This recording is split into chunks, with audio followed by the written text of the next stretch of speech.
Muy bien, buenos días. Bueno, en primer lugar, agradecidos y contentos de poder estar aquí, gracias al Centro Tecnológico Nacional que organiza este tipo de encuentros y, en particular, gracias por permitir que podamos estar aquí compartiendo este tipo de jornadas o presentaciones. Hoy vamos a bajar un punto más técnico de lo que acostumbramos a estar en estos eventos. ¿Por qué? Porque la temática así lo precisa. Porque hoy tenemos que hablar un poco de una de las amenazas que están de moda, que es ransomware. Bien, nos vamos a repartir esta presentación entre Jorge y yo. Yo hablaré un poquito ahora de contexto. Luego daré lugar a Jorge para que pueda comentaros un poco las amenazas y luego intentaré trazar cómo el NS contribuye a que estas amenazas no se materialicen para que degraden nuestros activos. Y al final, pues acabaremos con unas lecciones identificadas. Durante la presentación hemos diseñado 3 pequeñas preguntitas para interactuar con vosotros, aunque estáis al otro lado de la pantalla, que queremos hacer una pequeña radiografía de cómo estáis concibiendo la implementación de vuestra ciberseguridad. Serán 3 preguntas, yo voy a lanzar una, Jorge luego lanzará otra y yo al final lanzaré una tercera. Simplemente anotad en algún sitio vuestra respuesta, 1A, 2B, 3C. Luego al final compondremos cómo podemos ver este diagnóstico o radiografía de manera sintética. Muy bien, en estas jornadas siempre empezamos hablando de lo que no vamos a hablar. ¿Vale? De lo que no vamos a hablar es de lo que veis en la pantalla. No vamos a hacer ningún tipo de análisis de la evolución de este tipo de amenazas, ni mucho menos. Nos vamos a centrar precisamente en lo que veis en la pantalla, en la prevención. Y para eso, como acostumbramos a hacer en otras jornadas, me gusta ir a la RAE y buscar el concepto de prevención. Y en prevención vemos elementos muy interesantes, como veis en la pantalla. Conocer de antemano. Avisar a alguien que algo va a pasar o anticiparse. Y ese es el concepto nuclear de nuestra presentación. Y tenemos que concebir este tipo de situaciones que vivimos hoy como lo que veis en la pantalla, la adaptación al medio. Tenemos que convivir con las circunstancias y situaciones y tenemos que incluso, si me permitís, hacer como lo que pone la fotografía, a veces pasar desapercibidos. Lo vamos a abordar, como os decía, entre Jorge y yo, desde el punto de vista de cumplimiento y de ciberseguridad o de operación de ciberseguridad, técnico y un orden a través de un plan. Primera pregunta, la que os anticipaba. Tenéis que responder rápidamente no lo que os gustaría, sino vuestra situación. ¿Cómo garantizas la seguridad en tu cadena de suministro? De las respuestas que ves en la pantalla, tomad aquella, si son varias, que más os representan a través de cuestionarios de checklist. Solicitáis evidencias de auditorías técnicas, utilizáis instrumentos independientes como agencias de calificación o indicadores de security ratings, o introducís controles de seguridad a vuestros proveedores porque tenéis metodologías de desarrollo seguro y les obligáis a desarrollar conforme a ciertas metodologías. Coged una de esas 4 y anotarla, 1A o 1B. Luego las vemos al final. Antes de que pase Jorge a comentar la parte de ransom, vamos a hacer un poquito de contexto. Necesito 5 minutitos para hacer contexto. Conceptos importantes que vienen del pasado y se mantienen, como veis en la pantalla, las dimensiones de seguridad, bien traídas a nuestro ordenamiento jurídico en el marco del NS. Conceptos o aprendiendo un poco de los errores. Veníamos del modelo tradicional de prevención, detección y respuesta. Nos dimos cuenta originalmente que la prevención era todo tecnología y que cómo pueden sortearla. Pasamos al siguiente escenario, la detección. En la detección es el mundo de la estadística, de los datos. Y nos dimos cuenta también que algo teníamos que hacer, que teníamos que avanzar, que no nos gusta que nos golpeen mientras avanzamos. Y nos posicionamos en el mundo de la respuesta. La respuesta, la parte de SOC, los centros de respuesta que ya conocemos. Y nos hemos dado cuenta de que algo pasa porque tenemos la situación o la sensación de que vamos a rebufo, ¿verdad? Y en el mundo del Reglamento General de Protección de Datos, que os hago esta parte o este inciso, sucede lo mismo. Tenemos que aprender porque vamos en un mundo de la evidencia. Quizás porque estemos implantando el Reglamento General de Protección de Datos con un enfoque más jurídico que técnico. Y esta es la situación en la que creo que nos encontramos hoy, o de la que tenemos que salir rápido, que es este concepto de ir un paso por detrás para adelantar e ir un paso por delante. Ese es el concepto de volver al ciclo inicial y de prevención proactiva. ¿Bien? Esto, en términos NS, lo vamos a llamar madurez. Es lo que tenemos que hacer, ese punto más. Modelo actual, prevención proactiva, cumplimiento y vigilancia. Conocer tu superficie de exposición, dimensionarte y poder afrontarlo. ¿Y para eso qué necesitas? Ciberinteligencia. Construir inteligencia prospectiva. No es que sea nuevo. Yo hace 20 años, cuando trabajaba en la Universidad de Oviedo, ya construíamos, analizábamos datos, pero para tomar decisiones que no tenían que ver con la seguridad. Es aplicar esa tecnología de inteligencia al mundo de la seguridad. Cumplimiento. Cumplimiento es orden. Orden es Esquema Nacional de Seguridad. Tecnología, personas y unidas a través de ¿qué? De procesos que tienen que ser cada vez más eficientes. Y eso lo encontramos también complementando con la vigilancia, que retroalimenta y nos permite conseguir esa eficiencia que todos y todas necesitamos.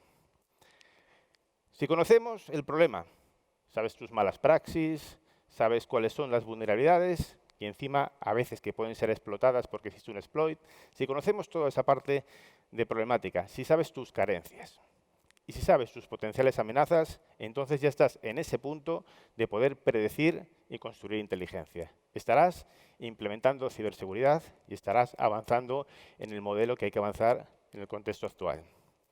Porque de lo que tenemos que salir es del mundo de la gestión de incertidumbre. Sin conocimiento no podemos tomar decisiones de manera acertada.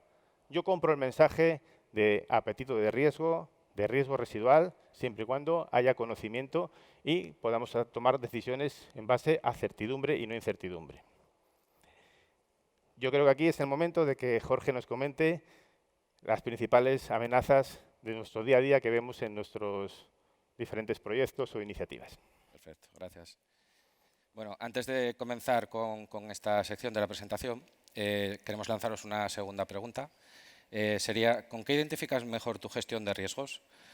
A, realizando un histórico que me permita conocer la probabilidad de forma más objetiva. B, con tener un procedimiento para hacerlo utilizando Magritte y Pilar. C, disponer de un sistema de gestión con procesos. Y D, analizando Mitre, monitorizando mi superficie de exposición y me dimensiono antes de que la amenaza se materialice. ¿Vale? Os dejamos ahí unos segundillos porque vamos un poco justos de tiempo.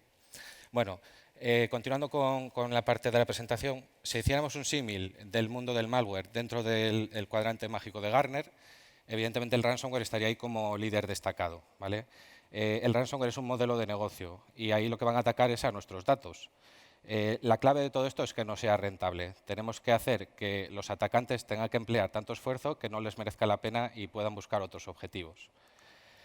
¿Dónde podemos encontrar información? Pues, por ejemplo, en fuentes como Mitre, la matriz de Mitre, donde nos van identificando distintas tácticas durante fases de un ataque y en cada una de ellas técnicas. Es una buena fuente donde podemos encontrar o conocer qué están haciendo los atacantes y poder anticiparnos, poder definir nuestras estrategias para que cuando lleguen a nosotros podamos defendernos adecuadamente. Queríamos compartir con vosotros, en base a nuestra experiencia, cómo va todo un ciclo de una infección de ransomware, ¿vale? Empezaríamos por un vector inicial. Este vector inicial puede haber problemas a nivel de usuarios o a nivel de tecnología, y algunos en los que fallan ambos, falla el usuario y falla la tecnología. A nivel de usuarios, por la gestión de contraseñas, normalmente, a nivel de tecnología, porque los atacantes explotan una vulnerabilidad de nuestras tecnologías, y en el medio pues, puede haber ataques de phishing, problemas de falta de control de la navegación, ejecución de macros, accesos RDP inseguros, el uso de software pirata, bueno, diferentes problemas, ¿no?, que pueden derivar en este compromiso inicial.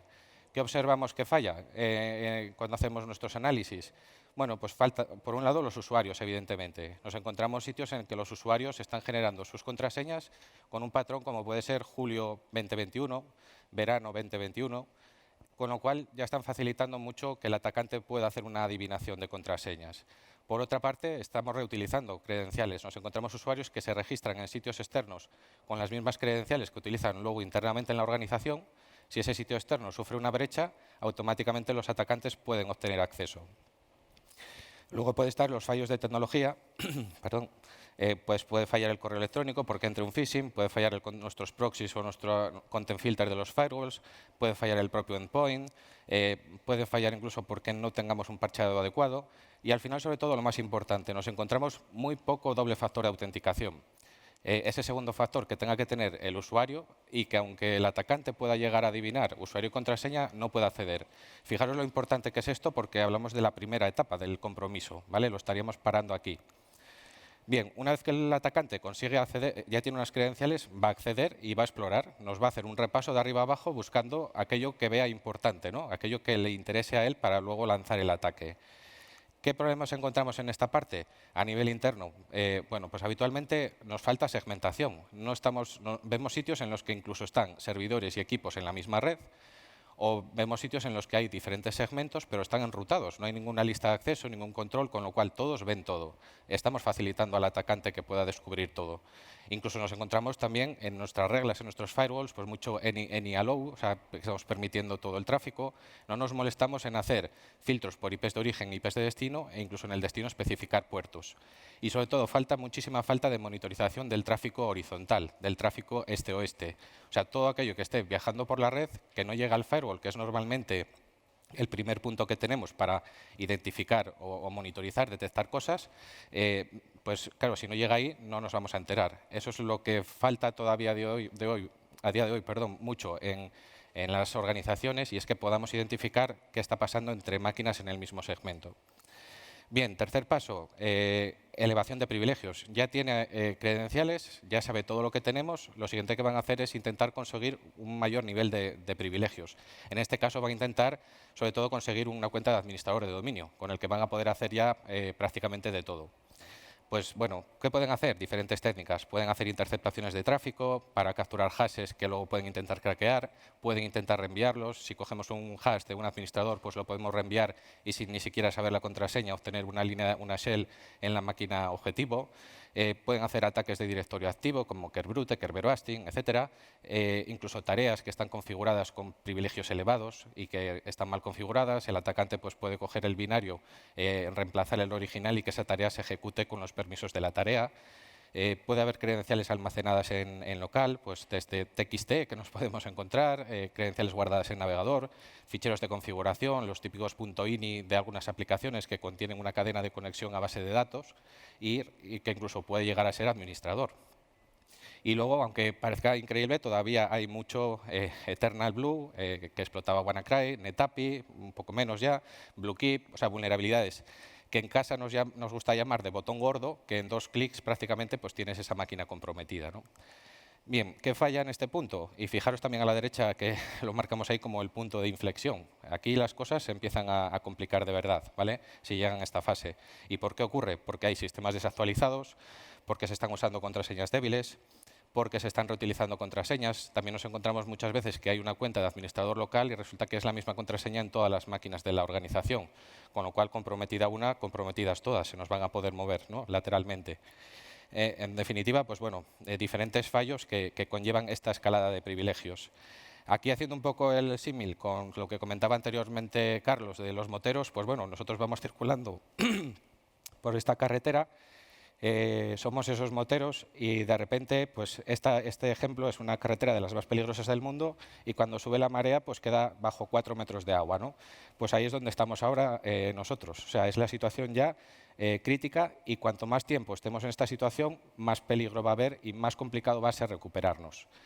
Siguiente paso, pues lo que va a hacer el atacante es conseguir persistencia. Va a desplegar su RAT, su software, su herramienta para manejar desde fuera o va a intentar hacer explotaciones que pasen desapercibidas a nivel del directorio activo para conseguir seguir teniendo acceso, ¿no? Pues, por ejemplo, puede intentar forjar un golden ticket o puede hacer ataques como skeleton key. Bueno, diferentes técnicas de ataque que pasan muy desapercibidas y que luego es difícil de recuperarnos.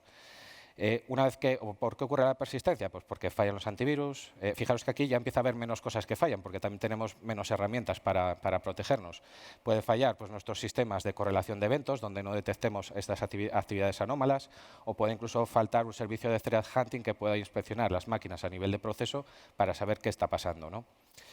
Bien, el quinto paso va a ser, voy un poco ya de tiempo. Bueno, el quinto paso es el robo de información. Los atacantes van a intentar sacarlo bien directamente al Command and Control, por envío a la nube, incluso pueden hacer transferencias programadas para que pase más desapercibido, enviarlo por bloques.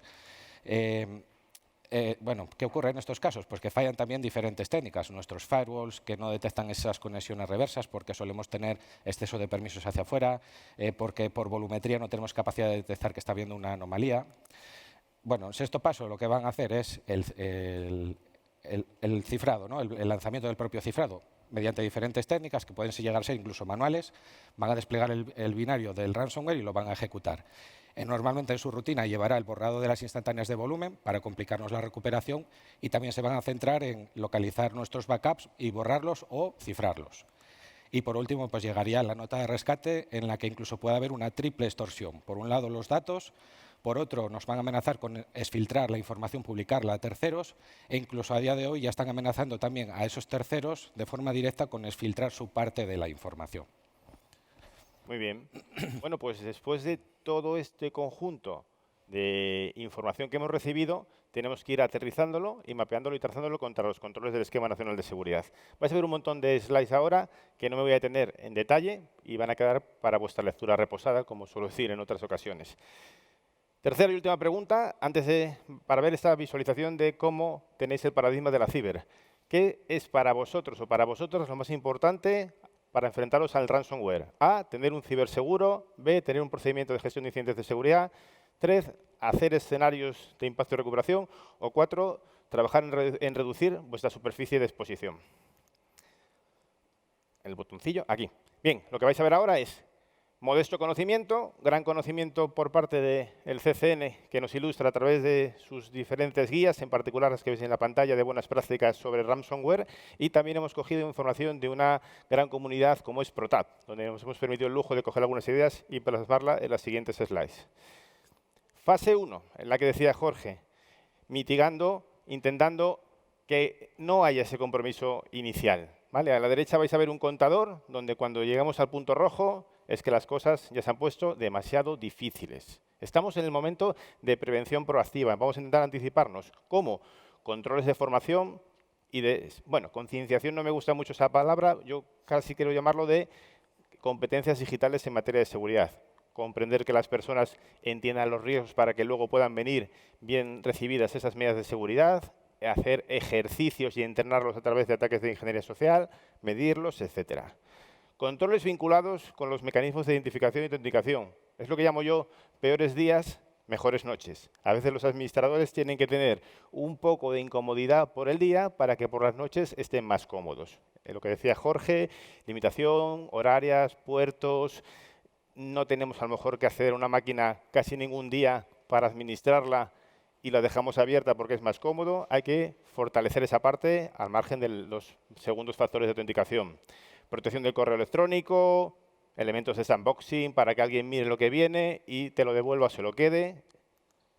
Como tenemos también que deshabilitar las macros en la suite de ofimática porque hay otro vector de entrada. Mejorar nuestra superficie de exposición, disminuirla, parchearla. Y por otro lado, muchas veces lo que nos estamos encontrando últimamente son claves liqueadas. ¿Vale? Entonces, bueno, por eso los factores de doble autenticación vienen muy bien. Tenemos que empezar también a monitorizar esa parte de la dark web, que a veces vienen nuestras o a veces vienen por cadena de suministro. Y eso hace que pase más desapercibido en los centros de operación de seguridad algunos accesos. Exploración. Al final lo que queremos es que el gato lo encontremos. Al final ahí que caiga en la trampa. Podemos tener sistemas que nos ayuden a ponerles cebos con los honeypots, ver, como decía Jorge, el tráfico horizontal, que es aquel que no aparece en los firewalls, y luego un montón de medidas de segmentación, de control de accesos, mínimo privilegio, los famosos NIN que decía Jorge, etcétera. Tercer punto, elevación de privilegios. Es el gran punto de inflexión. Como consiga ser domain admin, las cosas se empiezan a complicar y el número de medidas de seguridad van a estar más pensadas en la resiliencia que en la protección, ¿de acuerdo? Y ahí tenéis un montón de medidas de seguridad, pues para la parte que decía del responder de Kerberos. Vamos a intentar cifrar el tráfico SMB, cifrar el tráfico del EDAP, las conexiones privilegiadas, PAM, para no reutilizar contraseñas la parte del apps. Tenéis un montón de medidas que las tenemos trazadas con los controles del Esquema Nacional de Seguridad. Bueno, aquí ya estamos mal, ¿vale? Aquí ya estamos mal porque son domain admin, entonces tenemos que evitar lo que podamos. La parte de persistencia, pues oye, vamos a intentar el anti-tampering de los antivirus para ponérselo más difícil. Al final estamos con la capa de cebollas, estamos intentando ponérselo más difícil. Y por último, cuando estamos en la parte de desfiltración, quizás lo más importante es tener ya claramente los logs salvaguardados en un SIEM para poder hacer la parte de forense, y también tenemos todavía nuestra bala final si es que conseguimos intentar cifrar el dato con un IRM, ¿no? Para que no se lo lleven. No hay que perder esa parte. Todavía no estamos muertos del todo.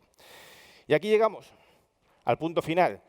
Con independencia de que estemos o no certificados, todos sabemos que un día podemos estar enfrentándonos a una situación complicada, a una situación de cibercrisis que tenemos que abordar con cabeza fría, y otra vez más viene al punto de partida. Necesitamos un nuevo plan para abordar la cibercrisis.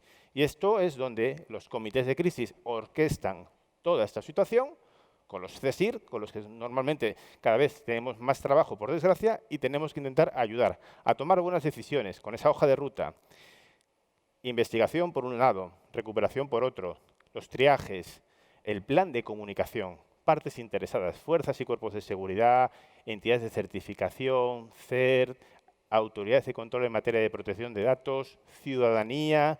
Tenemos que organizarlo todo de manera pautada, controlada, y lo más importante, humildad y lecciones aprendidas, porque si estamos aquí es que hay algo que podríamos haber evitado y tenemos que aprender de esos errores y evitar que vuelva a pasar. Os hemos dejado en la pantalla un cuadro de la Autoridad de Control en materia de protección de datos que suele pedir simplemente, pues bueno, para dimensionarnos y anticiparnos a este tipo de situaciones, porque tenemos que saber cómo tenemos que ir describiendo toda esa cronología, justificar por qué lo que teníamos no fue suficiente, justificar si no o no hubo filtración de información con nuestras periciales, forenses, etc.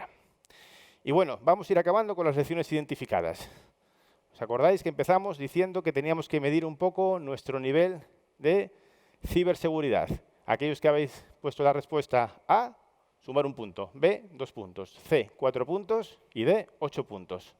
Y llegaréis a algunos que tengáis menos de 6, entre 12 aproximadamente y más 16. Los que estáis en el mundo AB, estáis en el mundo del compliance. Cuidado, parte teórica, pero no parte práctica. Evidenciar, exonerarse, pero igual no proteger.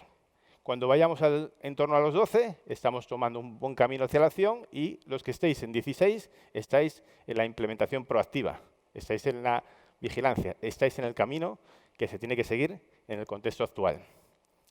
Importante de estas lecciones identificadas que hemos visto hoy: múltiples controles del Esquema Nacional de Seguridad que hemos trazado y que podéis ver con calma cuando finalice esta presentación y se liberen.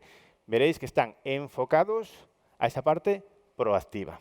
Y los que no estén ahí, que salgan del preceptivo análisis de riesgos.